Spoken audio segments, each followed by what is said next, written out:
Hace un ratito les contábamos que mañana los gremios de la enseñanza van a estar haciendo un paro de 24 horas, sumándose al paro general parcial que propone el PIT-CNT en la previa de la discusión presupuestal. Los docentes, además del pedido presupuestal, van a pedir que se los escuche en la revisión de la transformación educativa que había iniciado el gobierno anterior. Bueno, para hablar de estos y otros asuntos ya recibimos en nuestra mesa a José Olivera, presidente de FENAPES y también presidente de la Coordinadora de Sindicatos de la Enseñanza. Bienvenido, muchas gracias. Muy buenos días. Por estar con nosotros. Bienvenido. Saludos a la teleaudiencia. Bienvenido. Muchas gracias. Si te parece, empezamos hablando de presupuesto, porque los sindicatos, bueno, el faro del 6% del Producto Bruto Interno para la educación es un reclamo que viene desde hace mucho tiempo. Ahora están reclamando que eso se cumpla en el presupuesto. El otro día estuvimos charlando acá con Pablo Cayani, presidente de la ANEP, que dijo que creen que ese objetivo se va a poder cumplir. ¿Cuál es la visión de ustedes? Sí, nosotros creemos que estamos ante un dilema presupuestal nuevamente, particularmente porque cuando uno mira hacia atrás, por lo menos desde la postdictadura para acá, es muy difícil encontrar que el pedido de los organismos de la educación sea contemplado, en primer lugar sea acompañado por los poderes ejecutivos de turno y luego sea contemplado en las definiciones que toman los parlamentarios. Y hoy estamos más o menos en la misma situación. Fíjense ustedes que el Poder Ejecutivo plantea abandonar la línea incremental como criterio de construcción presupuestal y en la educación todos los organismos van por la lógica de la necesidad del incremento presupuestal. De hecho, la propuesta que el CODICEN hoy está elaborando está sobre la base de pensar la cuota parte que le correspondería a la ANEP dentro de un escenario de llegar efectivamente al 6%. Por lo tanto, va a haber diferencias sustantivas entre lo que plantea el Poder Ejecutivo y lo que plantea la ANEP. Y yo diría diferencias sustantivas. La ANEP está planteando un incremento del 23% de su actual presupuesto, es decir, pasar de 2.400 millones de dólares a algo así como 2.900. La universidad está pidiendo un 52% de aumento de su presupuesto. Y la UTEC también va a pedir aumento, aunque en menor medida por las características de la propia institución. Entonces, la pregunta que uno se hace es cómo se van a cumplir con las expectativas de la gente, con las sanas expectativas que están colocadas, primero en necesidades reales que tiene el sistema educativo. Uruguay sigue estando lejos de ese guarismo que recomienda Naciones Unidas, la UNESCO, del 6%. Segundo, porque hay un compromiso electoral de por medio, suscrito en el programa de gobierno de la fuerza política que hoy conduce los destinos del país. Y tercer lugar, porque se ha venido postergando en el tiempo poder avanzar sustantivamente en la mejora presupuestal del sistema educativo en su conjunto. Y hoy, cuando uno recorre el país, no hay lugar del territorio nacional donde no haya demandas colocadas concretas de mejoras que no se podrán concretar si no es a través de un aumento presupuestal. Ahora, el paro previo, ¿cuál es el objetivo con el paro previo? Porque si el paro fuera después, por ejemplo, después de no llegar a lo que ustedes están planteando, bueno, podría ser en rechazo, pero el paro previo...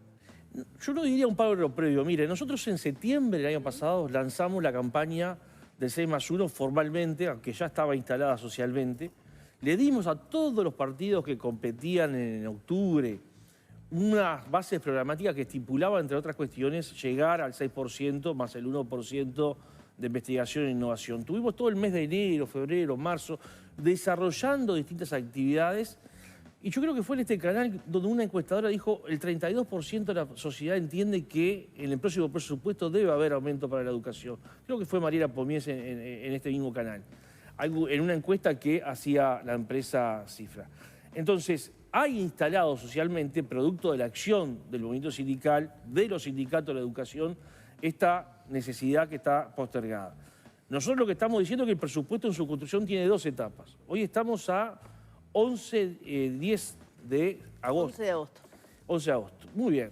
El 31 de agosto debiera ingresar el mensaje presupuestal al Parlamento. No tenemos un lineamiento claro de cuál es la propuesta presupuestal del Poder Ejecutivo. No hay acuerdo en materia de un componente sustantivo del presupuesto, que es en materia salarial. De hecho, en 24 horas se rechazaron 2 propuestas que colocó el Poder Ejecutivo para todo el sector público. No tenemos a cabalidad todavía la conclusión del mensaje presupuestal de la ANEP, que se está discutiendo, es verdad. Por lo tanto, hay necesidad de generar condiciones para que, en primer lugar, se desarrollen los procesos de negociación que no se están desarrollando en términos de tratar de alcanzar acuerdos, que es lo que nos mandata la ley.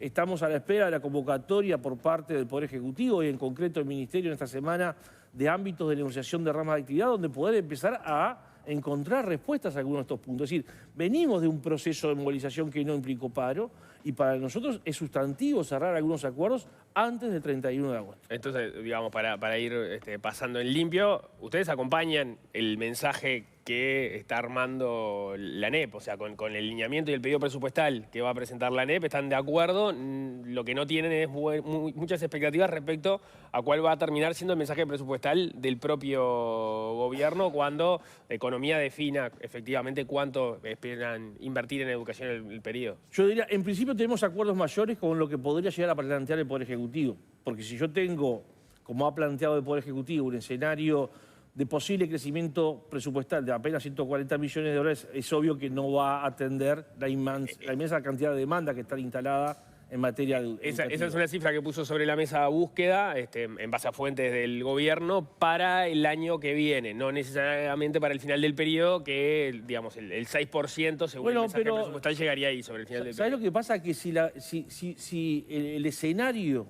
en el caso de la planificación presupuestal uruguaya, que es quinquenal, no está planteado de entrada, es muy difícil que las rendiciones de cuentas después esto cambie sustantivamente. O sea, que aquí hay un problema de... Nosotros no conocemos los lineamientos globales del presupuesto por parte del Poder Ejecutivo y es algo que lo estamos reclamando en los ámbitos de negociación.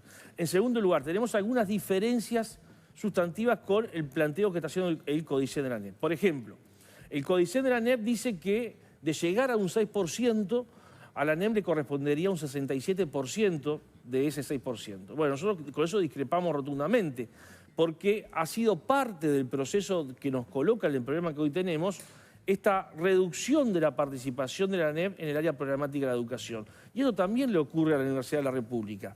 ¿Por qué? Porque hay otros componentes que se entienden que son educativos, que son asumidos por otras políticas públicas en otros organismos de Estado que le quita espacio fiscal a los presupuestos educativos. A ver, por ejemplo. Por ejemplo, cuando se pensó algunas políticas llevadas adelante por el MIDES, cuando se pensó en algunas políticas llevadas adelante por algunas dependencias del Ministerio de Salud Pública. Es decir, todo eso que tiene algún componente educativo o parecido a lo educativo se comienza a computar dentro del área programática, quitándole espacio a la ampliación presupuestal. Y esto le pasa a los dos principales organismos educativos, que son la Administración Nacional de Educación Pública y la Universidad de la República. Por lo tanto, ahí tenemos una diferencia con el Codicen de la ANEP importante en esta proyección que está generando como propuesta base del presupuesto. La segunda es, no coincidimos plenamente con todas las priorizaciones que están planteadas en principio desde el Codicen de la ANEP, pero es algo que es verdad, estamos discutiendo todavía con el Codicen de la ANEP, sobre todo porque nosotros entendemos que hay cosas que son urgentes y necesarias y que no son contradictorias. Por ejemplo, atender, y compartimos porque lo hemos escrito desde septiembre del año pasado, atender la situación de la alimentación en educación media es una necesidad. Hoy se está haciendo como se puede, muchas veces a espaldas de los docentes de la comunidad educativa. Pero eso no puede ir desmedro, por ejemplo, de reducir la cantidad de estudiantes por grupo, no puede ir en desmedro de la necesaria inversión en infraestructura, donde hay un rezago muy importante, no puede ir en desmedro, en definitiva, de otros componentes que tendrían que contribuir a mejorar las condiciones de aprendizaje y de estudio. Pero vos, ¿por qué decís que iría en desmedro? Porque se usaría la plata para eso. Porque, básicamente, por lo que se ha transmitido de la ANEP, lo que el Poder Ejecutivo estaría acompañando serían estos componentes, reitero que son necesarios y que compartimos, y no otros que son también tan necesarios como estos. ¿Más necesario que la alimentación de los chiquilines? No nos explica a nosotros que la hemos pasado en estos últimos años a ver, pero tan necesario de generar las condiciones materiales a los chiquilines también está en mejorar las condiciones. Pero en algún momento hay que ponderar y elegir qué prioridad está antes, ¿no? Que es lo que está haciendo el gobierno. Sí, lo que pasa es que hace 10 años se viene ponderando mal entonces. Hace 10 años se viene ponderando muy mal porque, miren, a la salida de la pandemia, en este mismo canal nosotros dijimos que había 3 componentes que había que atender. La salud mental de los estudiantes, los rezagos en términos de aprendizaje y el tema de alimentación. No se atendió ninguno. Y cuando incluso se desviaban fondos para campañas publicitarias por parte del doctor Robert Silva, o cuando se comprometían a asumir el pago de componentes que no tenían financiamiento, como algunos actores que intervenían en la transformación educativa, esto fue dejado de lado. Es decir, no es un problema aquí de contraponer, o sea, de generar falsas oposiciones. Ambas cosas son necesarias. Porque si yo no tengo unas condiciones materiales mínimas para el estudiantado, pero si yo no mejoro las condiciones de aprendizaje, no refuerzo en términos pedagógicos las ayudas y los acompañamientos que los estudiantes hoy están reclamando, entonces transformaré a las instituciones educativas en instituciones asistenciales que pierden especificidad, que pierden especialidad, que es justamente la formación de las nuevas generaciones. En el gobierno anterior se hablaba de la contratación de 60 psicólogos para secundaria. ¿Se dio al final esa No, efectivamente no se dio, entre otras cuestiones, porque hay un problema allí también, vamos a ser claros, salarial de fondo, ¿no? Es decir, los técnicos, por lo general, en la administración pública, en la mayoría de los organismos, no en todos, están muy mal remunerados y no es atractiva la función, incluso las condiciones, porque a veces contratar un psicólogo por 30 horas laborales semanales y ponerlo en 13 instituciones atendiendo 2.000, 3.000 estudiantes, es muy difícil que usted encuentre profesionales que tengan la intención de abocarse a la tarea. Pero hay que buscarle la vuelta a este problema porque efectivamente los equipos multidisciplinarios son necesarios. Me queda una duda, porque decíamos, en paralelo a la discusión presupuestal en relación al monto que recibiría la ANEP, está la discusión salarial del sector público. Sí. Ahí, digamos, los salarios de maestros, docentes en general, iría de la mano de lo que se negocie para el sector público en su conjunto, no es una discusión aparte. Sí, y hay un marco general. Un marco general, exacto. Donde los planteos que ha formulado el gobierno hasta el momento han sido insuficientes, han sido rechazados por la generalidad de los trabajadores del sector público. De hecho, a grandes rasgos, la última mejor oferta que hizo el Ejecutivo, ¿cuál fue? La última mejor oferta que hizo el Poder Ejecutivo fue un mecanismo de ajuste salarial que no aseguraba que no todo el mundo tuviera pérdida salarial en el proceso entre ajuste y ajuste. Y este es un problema porque venimos de un periodo de ese tipo y nosotros entendemos que hay sectores incluso dentro del Estado también en la educación que, por ejemplo, están rezagados desde el punto de vista salarial. Venimos de un periodo anterior donde en el 25 recuperamos en líneas generales el nivel salarial que teníamos en enero del 2020, con una pérdida importante en los años 21, 22 y 23. Es decir, que hay una situación de estancamiento salarial en el sector que las propuestas del Poder Ejecutivo no las revertían. ¿Y el mensaje que está previendo la ANEP, qué incluye en materia salarial? No incluye hasta el momento nada, porque esta es una discusión muy importante que se tiene que encuadrar dentro de los marcos generales del Estado. Y no olvidemos que en el caso de organismos como la ANEP, la universidad o la salud también pasa lo mismo, el componente salarial es un componente muy importante del presupuesto global. Por eso mi pregunta, que capaz que estoy, me falta, por falta de conocimiento lo estoy planteando mal, pero si no prevé nada en relación a los salarios docentes, ese casi 6% que prevé el mensaje de la ANEP para el final del periodo, si aparte se agrega la reivindicación salarial o las expectativas salariales que ustedes tengan, eso puede terminar moviendo también al alza esa previsión presupuestal de la ANEP. Y debería. En líneas generales tu razonamiento es correcto. El problema es que no lo estamos pudiendo discutir ni acordar, porque los planteos que se han hecho por parte del Poder Ejecutivo, reitero, fueron rechazados. Uno es el mismo jueves cuando se produjo la primera reunión del Consejo Superior y la otra 24 horas después. Esperemos que en esta semana, ahí el Ministerio está trabajando mucho en el sentido del Ministerio de Trabajo, en el sentido de convocar a las ramas de actividad, podamos acercar, aunque sea por ramas de actividad, algún criterio general que nos permita acordar en materia salarial. ¿Y ustedes qué expectativas tienen de eso? ¿Cuánto del espacio fiscal que haya para la educación debería llevarse el aumento salarial? A ver, el salario tiene un componente, yo decía, del 85% del presupuesto de la ANEP hoy. Nosotros venimos diciendo que hay sectores que están rezagados, que debiera atenderse de alguna forma la mejora salarial que pase más allá de lo que son los ajustes que aseguren la no pérdida salarial. Después habrá sectores que habrá que garantizarles sí o sí la no pérdida salarial. Bueno, esta es la discusión central que tenemos hoy con el Poder Ejecutivo. Las pautas que el Poder Ejecutivo contemplaba en sus propuestas no aseguraban en alguna medida que la pérdida entre ajuste y ajuste fuera significativa y no contemplaba nada de crecimiento salarial para los sectores más sumergidos. Y ahí, para los sectores más sumergidos, concretamente, ¿cuáles son? Particularmente nosotros estamos insistiendo mucho en los escalafones FIC, o sea, funcionarios de servicio y administrativo, que son los que están más rezagados, porque en algún momento, cuando había aumentos salariales reales, usted podía hacer algunas ingenierías en materia salarial donde había redistribuciones internas que permitía atender de manera más sustantiva a estos sectores. Lamentablemente, en los últimos 5 años esto no se dio, por lo tanto, son los que han sentido más el impacto del rezago salarial. ¿Y ahí cuál es el porcentaje que ustedes esperan? Bueno, nosotros por lo menos, hay una fórmula que nosotros hemos puesto arriba de la mesa y es que por lo menos las proyecciones de crecimiento económico que están planteadas para el país debieran reflejarse en aumentos salariales, particularmente de estos sectores.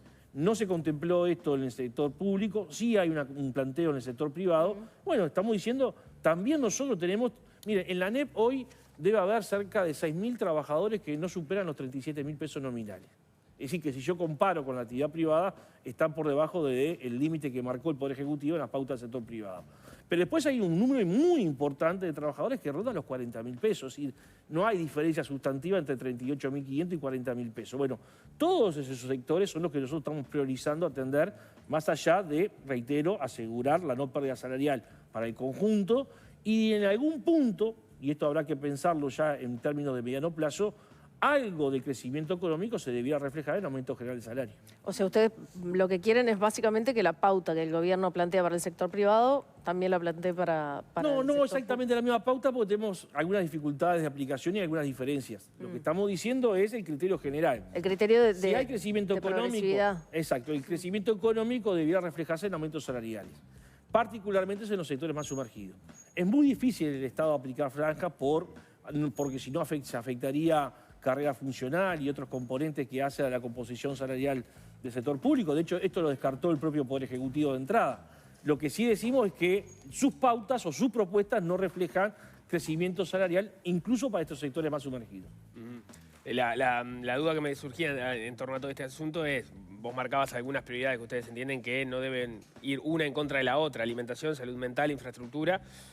Creación de cargos, equipo multidisciplinario, reducir la cantidad de estudiantes por grupo. Esto es un tema clave, sobre todo en las áreas periféricas de aquí la capital y en algunas capitales departamentales, donde hemos constatado un incremento importante de la cantidad de estudiantes por grupo, particularmente en bachillerato. ¿Cuántos estudiantes por grupo? ¿Cómo? ¿Cuántos Mire, estudiantes? nosotros veníamos trabajando hasta el 2019, el 2020, con una idea, ¿no? Una paramétrica de llegar a unos 25 estudiantes por grupo. Llegamos a 27, en torno a 27 en promedio, ¿verdad? Estamos hablando. Y hoy estamos en algunas a niveles de segundo ciclo en 31, 32 estudiantes por grupo y en algunas más, ¿no? Siempre los promedios se esconden otras realidades, ¿verdad? Hacia arriba y hacia abajo, también hay que decirlo. Pero esto significativamente ha cambiado y ha complejizado tanto las condiciones para los estudiantes como para los docentes. Reitero, y en bachillerato en particular. ¿Pero más de 30 sería el inconveniente? Porque Y a no veces sé si el caso- marcarlo como una prioridad frente a otros desafíos que parecen ser más complejos, ¿no? Miren, no hay mayor desafío que la formación integral de las nuevas generaciones. Nosotros tenemos problemas... no, digo, por ejemplo, la alimentación, la salud mental, en los propios desafíos que tiene internamente la ANEP. Pero, a ver, el problema es que nosotros no somos responsables de las decisiones políticas que toma la administración. Si yo tuve una administración que en vez de atender estos problemas dedicaba plata a campañas publicitarias, bueno, habrá que preguntarle a quien tomó esa decisión por qué no optó por atender a los estudiantes y hizo campaña publicitaria. Lo que nosotros estamos diciendo hoy es que la instancia presupuestal es la instancia adecuada para planificar respuesta a estos problemas.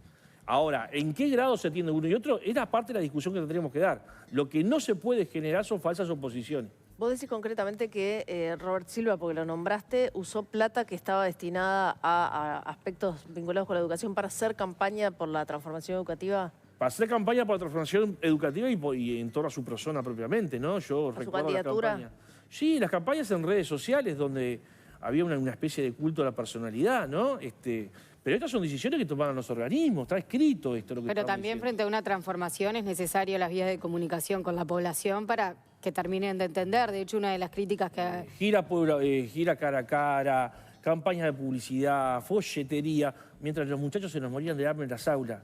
Hay que tener ética en política y en la educación también. ¿Quién se murió de hambre? Sí, se nos desmayaban de hambre, metafóricamente hablando, pero se nos desmayaban de hambre en las aulas y no había una respuesta institucional a esto. O sea, aquí hay un problema ético, en el sentido de que cuando usted prioriza cosas que no atiende lo que debe atender, pero se lo dijimos de entrada a toda la administración, ¿eh? Ahora, está claro que fue una administración muy centrada en una persona y eso lo pudimos constatar en más de una oportunidad. Lo que estamos diciendo hoy es, atendamos esta situación cuyos emergentes siguen hoy teniendo consecuencias dentro del sistema educativo, pero también no desatendamos otros ¿Pero aspectos. no se desmayan también de hambre los alumnos cuando hay un paro y no pueden ir porque no hay guardia? No, mire, en la educación media no hay políticas de alimentación con carácter universal, salvo en los liceos de tiempo completo, que son muy poquitos. Hoy si los chiquilines comen o toman una copa de leche es por el trabajo, yo diría, solidario del cuerpo docente y de las comunidades educativas, porque los apoyos estatales en esta materia son escasos o nulos. O sea que en ese sentido, por el lado del compromiso ético, no nos pueden correr. Hablemos de algunos de los compromisos con los que asume este gobierno, por ejemplo, la extensión de las becas Butiá. Hay que ver después cómo se termina de instrumentar esto en el presupuesto, pero ¿qué visión tienen sobre esa política? Nosotros compartimos. De hecho, si ustedes van al documento que presentamos al sistema político en septiembre del 2024, campaña electoral, todo el componente becas, todo el componente alimentación escolar está expuesto allí como una propuesta, porque ese documento, no se olviden nunca, fue construido por los sindicatos de la educación y el movimiento estudiantil. Por lo tanto, no tenemos más que decir bienvenido sea, e incluso debería haber llegado antes. Lo que sí somos muy claros, no se puede poner esto que es una necesidad y que compartimos en contraposición con otras cosas que también hay que resolver. Y respecto al proyecto de creación de una universidad de la educación, ¿cómo también está expresado en ese documento. Pero digamos, la forma concreta que... Estamos analizando el proyecto. De hecho, el Ministerio de Educación y Cultura nos convocó un par de veces antes de la presentación del proyecto. Hicimos algunos aportes por lo que entendíamos debiera ser la Universidad de la Educación. Nosotros compartimos la necesidad de que se cree una Universidad de la Educación por las funciones y los aportes que estos puedan realizar, no solamente en la formación de las nuevas generaciones de docentes, sino también en el propio desarrollo del sistema educativo hoy día. Esperemos que el sistema político esta vez esté a la altura de las circunstancias y efectivamente se apoye la creación de esta institución. Ustedes han sido muy críticos de la transformación educativa que impulsó el gobierno anterior, pero también son críticos de cómo el nuevo gobierno la está atendiendo esos cambios que ustedes pretendían, en fin, como que está haciendo muy despacito.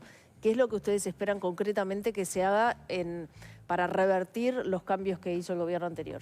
Miren, yo por estas horas que estoy recorriendo el país estoy tratando de leer las últimas definiciones de la Asamblea Técnico-Docente, que nos parece que es el marco de referencia que la Administración debería tener.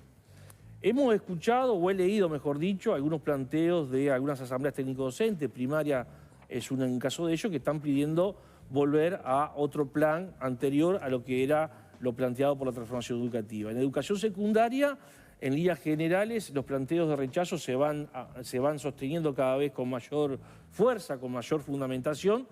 Y allí yo creo que hay que pensar en dos tiempos, y es un poco lo que estamos tratando de acordar con la Administración. Es decir, hay cosas que son inmediatas, que son ya para el año directivo 2026, y hay cosas que son más de fondo, que habrá que pensarlas ya, e incluso en un cambio de propuesta curricular global, no solamente con algunas modificaciones. De hecho, la hoja de ruta que presentó el Codicen en su momento, que fue lo que más criticamos, bueno, hoy ha sufrido algunas variantes, producto de estos diálogos y sobre todo producto de definiciones que han ido tomando el cuerpo docente en general, más allá del sindicato, a través de la Asamblea Técnico-Docente. ¿Hasta dónde se podrá llegar? Bueno, es parte de lo que tenemos que discutir, pero es claro que van a venir cambios ya para el año lectivo 2026. ¿Cuáles son esos cambios? Y bueno, va a haber cambios que se están planteando en el régimen de evaluación o lo que es el llamado RED, el régimen de evaluación y pasaje de grado. Desaparecen figuras que hoy estaban en el marco de la transformación educativa que ya no van a estar, entre otras cosas porque no tienen financiamiento, como los mentores. Hay un proceso fuerte de desburocratización del trabajo docente, que es uno de los grandes reclamos que ha colocado el cuerpo docente. O sea, que son cambios que nosotros... Bueno, hay una plena vigencia de la libertad de cátedra, algo que estaba no escrito impedido, pero se impedía por la vía de los hechos, que era también otro de los grandes reclamos del cuerpo docente. ¿Por qué se impedía por la vía de los hechos?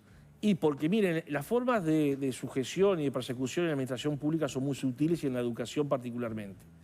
Cuando usted tenía cuerpos inspectivos o parte del mismo, o tenía actores como los llamados mentores, donde cuando lo venía a ver en su clase, lo único que se le preocupaba no era si los muchachos aprendían o no, veía su libreta, su libreta electrónica, y entonces le pedía que por cada estudiante planificara 10 competencias distintas, y si usted no lo hacía, le preocupaba más eso que lo que realmente usted hacía con el estudiante.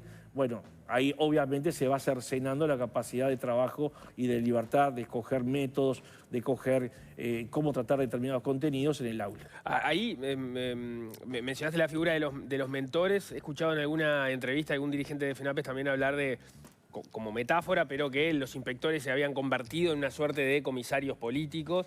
Lo que pasa es que, a ver, hubo cuestionamiento del cuerpo docente en general. Yo creo que cuando usted coloca figuras como las que se instruyeron a través de los mentores, lo que está cuestionando es la capacidad de las instituciones, comenzando por el cuerpo docente en general y sus equipos directivos, de generar procesos de cambio. Sobre todo cuando esos procesos de cambio no son compartidos y usted lo impone. Es decir, era como usted generó una situación de rechazo de la propuesta, generó situaciones de miedo en el cuerpo docente y para que algo funcionara de eso debió inventar esta figura. Y reitero, esto no solamente cuestionaba al docente en el aula, sino que también, hablando con muchos directores, muchos integrantes de equipos directivos, se sentían fuertemente cuestionados por la presencia de actores que muchos de ellos eran docentes que incluso uno conocía, ¿no? Claro, pero que los la mentores función... eran parte del cuerpo docente también, ¿no? Sí, parte del cuerpo docente, pero que tenía una función muy particular, ¿no? Es ser una especie de guardianes de lo que prescribía o por lo que establecía la transformación educativa y no admitía ningún cambio que no se encuadrara dentro de esos lineamientos. Entonces, ahí el margen de libertad, el margen de acción, incluso individual y colectiva, de llevar adelante los procesos educativos se vieron fuertemente cuestionados. Ahí hablaste recién de uno de los cambios para el año que viene, que es el pasaje de grado. ¿Cuáles son los cambios que están pensando? Bueno, hay muchas propuestas arriba de la mesa. Yo no tengo a esta altura con exactitud una propuesta concreta porque es algo que se viene discutiendo entre la Dirección General de Educación Secundaria, la Asamblea Técnico-Docente. Es un tema técnico-pedagógico donde el organismo tiene sus asesores, que son las asambleas técnico-docentes. Sabemos que hubo un conjunto de propuestas que se estuvieron discutiendo tanto en la última TD Licial como en la TD Nacional. Los documentos son muy recientes, veremos en las próximas semanas cuáles son o hacia dónde gira el concepto en general de la evaluación docente. Pero lo que sí creo que es un hecho que va a haber cambios. Va a haber cambios porque incluso esta forma de evaluación y pasaje de grado que se pensó desde un escritorio hasta complejizó el armado del año escolar. Sí, fíjense ustedes que este año escolar 2024 terminó casi sobre el filo del 27 de febrero del 2025, casi sin posibilidad de concretar ninguna planificación hacia adelante. Bueno, estas son las cosas que a veces suceden cuando se planifican algo detrás de un escritorio y no conociendo la realidad. Pero vos decís que las evaluaciones tendrían que ser previas, como era antes, por ejemplo. Va a haber cambios en el sentido de las propuestas que están circulando de ordenar de otra forma el calendario escolar y en ese marco incluir las evaluaciones en distintos niveles de acuerdo a un año que sea más amigable para todas las partes, digamos, incluso para el propio estudiante en primer lugar. ¿Pero cambios en función de las observaciones o críticas que tenían desde los docentes? Perdón, Los cambios que van a implementar son los que sugieren los docentes. Bueno, son algunos debates que ya había planteado también la técnico-docente desde el inicio de la transformación educativa. Yo creo que en ese sentido hay técnicos en la administración, están los propios espacios que la administración ha creado para discutir esos cambios. Claramente hubo cosas que no funcionaron y ustedes no se olviden que hubo incluso cambios en los regímenes de evaluaciones a mitad de año o ya comenzado el año, como pasó en más de una oportunidad, no solamente en el marco de la pandemia, sino posterior a la misma. Hay algunos temas de materias que también ustedes quieren que se cambien. Bueno, ahí hay que ir a una discusión integral de la propuesta curricular. Sí. Ahí hay que ir a una discusión integral, entre otras cosas porque, miren, lo llamativo de esto, la transformación educativa nunca se llegó a implementar un 100%. Particularmente en bachillerato, muchos espacios que fueron puestos como talleres no se llegaron a implementar, o bien por falta de docentes, o bien por falta de espacio físico, o bien por falta de espacio en términos de tiempo. Por lo tanto, ni siquiera se pudo instrumentar el 100%.